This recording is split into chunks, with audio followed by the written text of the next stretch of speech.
I buy these honey buns for $6.88. I sell them each for $1.50. That's a 163% gain or a profit of $11-12 per box.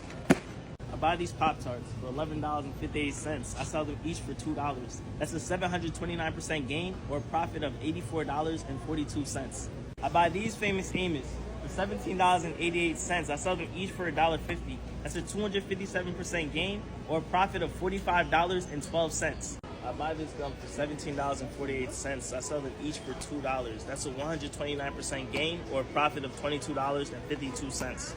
I buy these gummy bears for $15.99. I sell them each for $3. That's a 125% gain or a profit of $20.01.